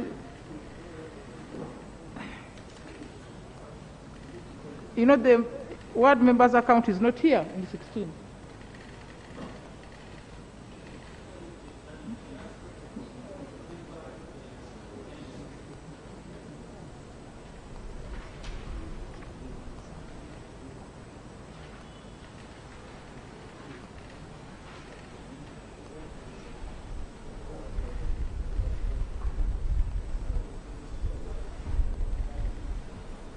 Do you see it anywhere?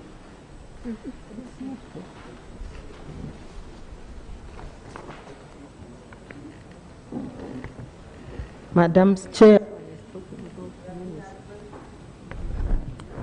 to concede because the special voluntary is not in the definition. So clause 16 remains as is. I put the question that clause 16 is?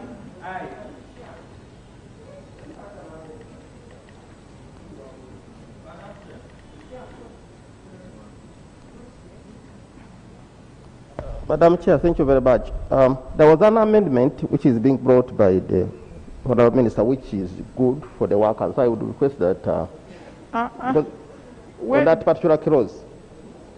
No, honour members, you know, we said spontaneous amendments are a problem here, whether from the minister or from the backbenchers. So we leave clause 16 as is, isn't it?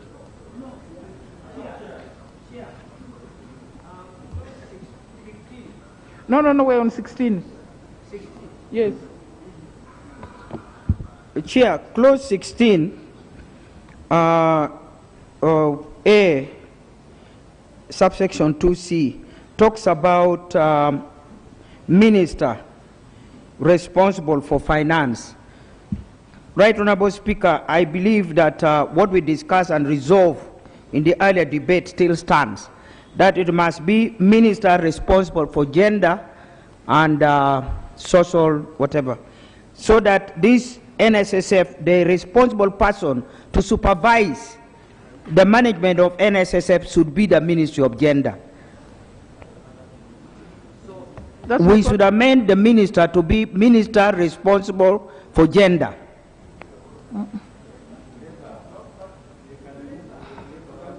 Yeah, thank you very much, Madam Chair. I think that sort of controversy has been resolved by taking the formulation of the bill in clause 12. We have already handled that, where we have left both the Minister of Finance and the Minister responsible for labor. Because the current bill, I mean the act that we are trying to amend, confers this duty to the Minister responsible for labor. So, yeah, so when we leave it the way it is, it resolves what you are raising. So I think we just proceed the way we are proceeding, without in the way the bill has been proposed. Members, I put the question that clause 16 do stand part of the bill. Those in favor say aye, the contrary no. Ayes have it. Clause 17. I put the question clause 17 do stand part of the bill. Those in favor say aye, the contrary no. Ayes have it. Clause 18. Clause 18. Honourable Chair.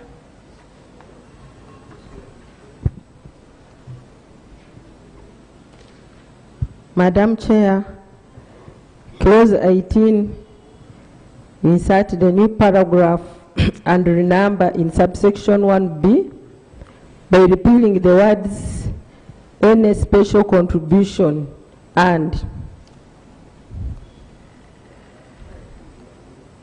amendment of section 36 of the Principal Act.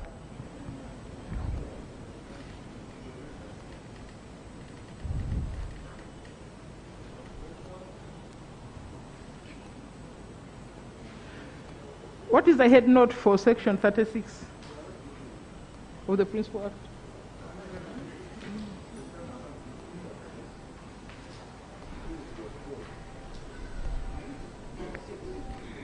The head note for section 36 of the Principal Act.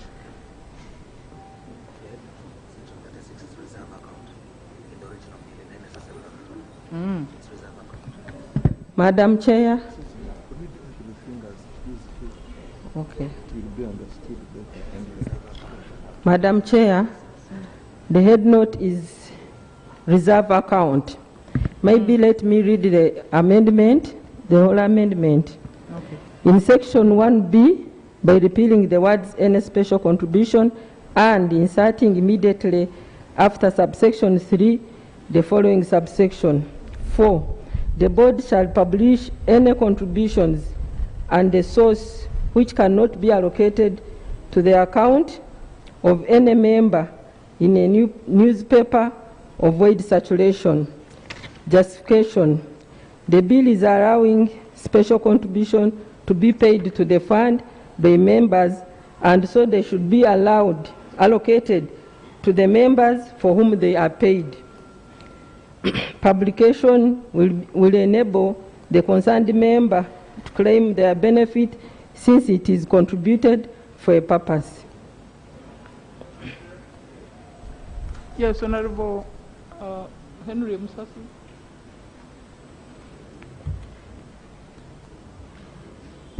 Thank you, Madam Chair. Madam Chair, in my opinion, this proposal collapses since the Chair already considered on special contributions in Section 16. I don't see why we need it here, basing on her justification. Therefore, I want to pray that she drops her proposal.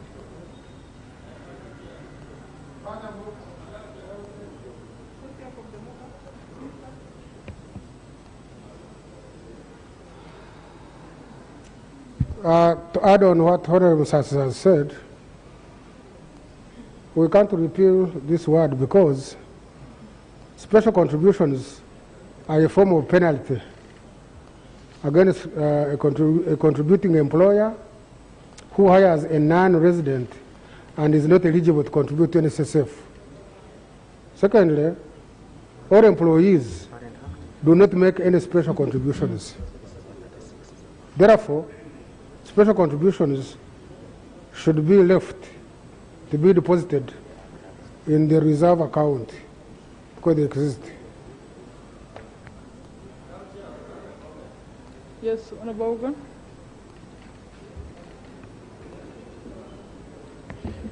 Madam Chair, I think for me the key concern is the aspect of transparency. At least whereby every other time we have such money in the reserve, we should be having that provision which demands for us to bring it to the public eye so that everybody gets to know what exactly we have in the reserve. I don't know whether that will be bad. So I thought it was very important to do something about it, like the chair had proposed. At least my issue is about transparency. Bring the information to the public eye. That is it. But have you read the 36(2)?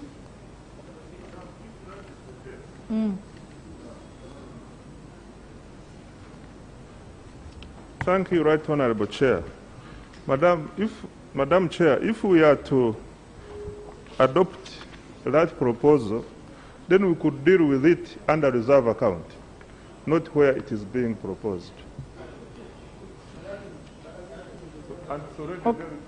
Honourable members, I put the question that clause 18 do stand part of the bill. Those in favour say aye, the contrary no. Ayes have it. The title. No, oh, they're finished. Yes.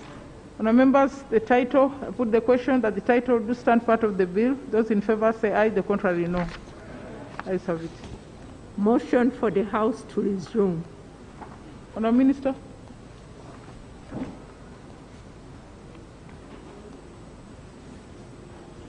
Madam Chair, I beg to move that the House do resume and the Committee of Supply do report there too. I beg to move.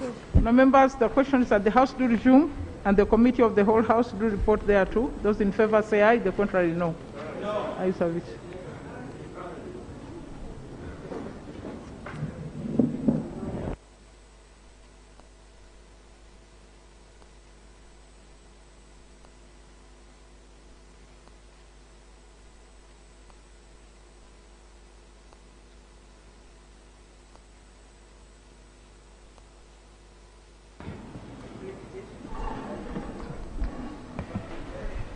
Report from the Committee of the whole House. Honourable Minister.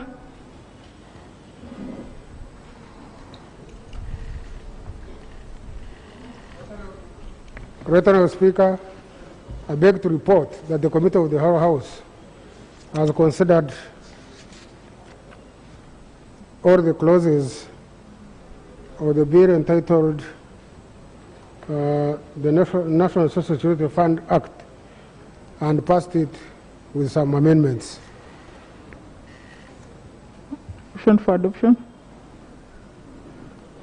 Honourable Minister. Motion for adoption of the report from the Committee of the Whole House.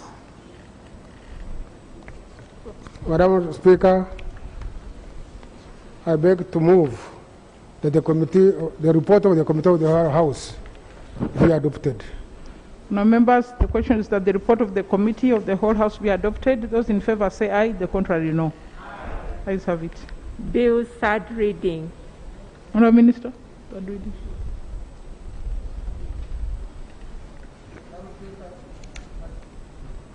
Madam Speaker, I beg to move that the bill entitled the National Social Security Fund Amendment Bill 2019 be read the third time and do pass. Honourable members, I put the question that the National Social Security Fund Amendment Bill 2019 be read for the third time and do pass. Those in favour say aye, the contrary no. Ayes have it. A bill for an act entitled the National Social Security Fund Amendment Act 2019. Title settled and bill passes.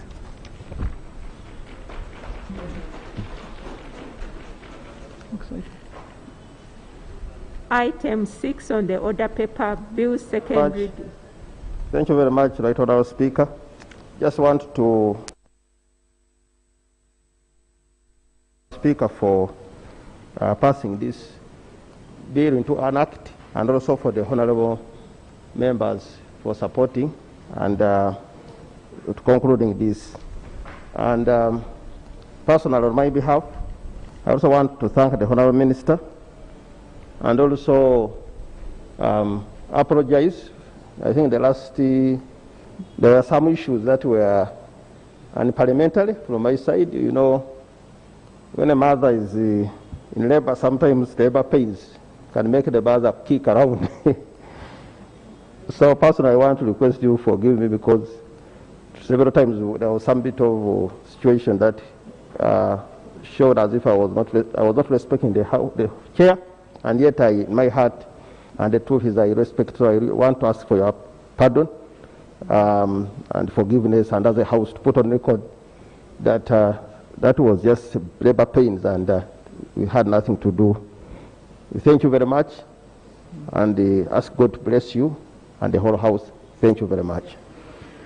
Thank you. Thank you very much, Honorable Lyomoki. Of course, the apology is accepted. We do understand the situation you are in at the time, but thank God that finally the baby has been delivered. Honorable Chair. Thank you, Right Honorable Speaker. I would like also to thank you and thank the honorable members for considering this bill. It has been long overdue, and I know every member here was getting pressure from their constituency members that they want to see that we complete this bill. I want to thank also the two committees, the Committee on Gender and the Committee on Finance, that worked together to make this report. Thank you so much. Okay, on behalf of the House, let me also thank Committee on Finance and Committee on Gender. It's usually hard for two committees to work together to produce a good bill. It was very tedious, but I really want to thank you for the work done. Honorable Ndezi, Honorable Musasizi, and your members, thank you so much. Item 6.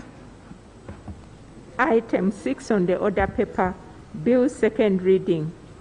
The Uganda Red Cross Society, Bill 2019. Honorable Mover, Honorable Yarugaba. No, there's no mover. The mover is not here. It was on the order paper even last week. Let's go to item 7. Item 7 on the order paper, motion for reconsideration of the National Local Content Bill 2019 as returned by His Excellency the President in accordance with Article 91(3)(b) of the Constitution and Rule 142 of the Rules of Procedure. Minister of Finance.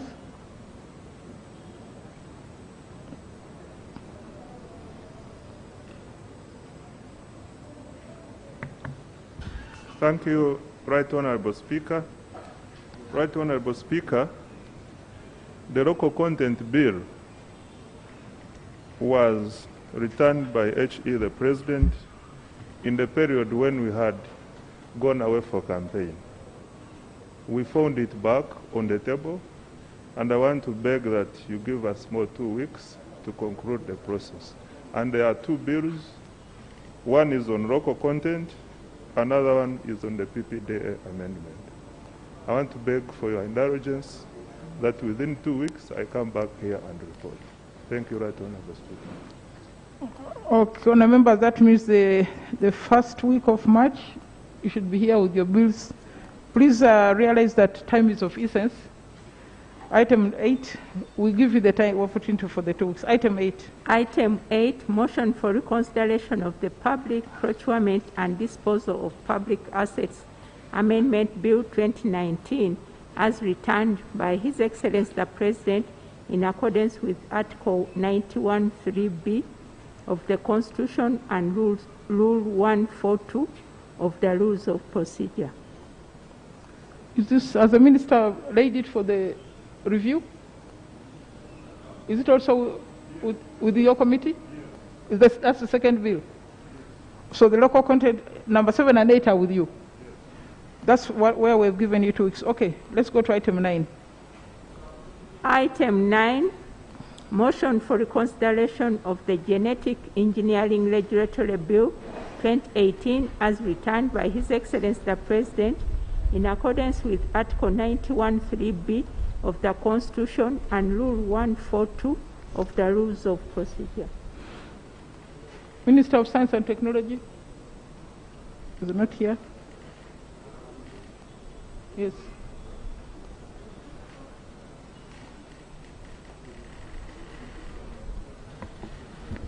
Madam Speaker, that particular bill, I have a lot of interest in it, together with a colleague who is not here. And it will be good if it is stayed over. Since even I'm not seeing the relevant minister here and the chair. So I think it will be good if we did it next week, so that we also prepare adequately. We have a lot of interest in it. Okay, Honourable members, it appears that part of our teams are not here. And earlier this afternoon, I enumerated the number of outstanding bills that are before the committees. So I want to give the committees time, tomorrow, Friday, Monday, so that we can generate some business. So House adjourned to Tuesday next week at 2 p.m. Thank you very much.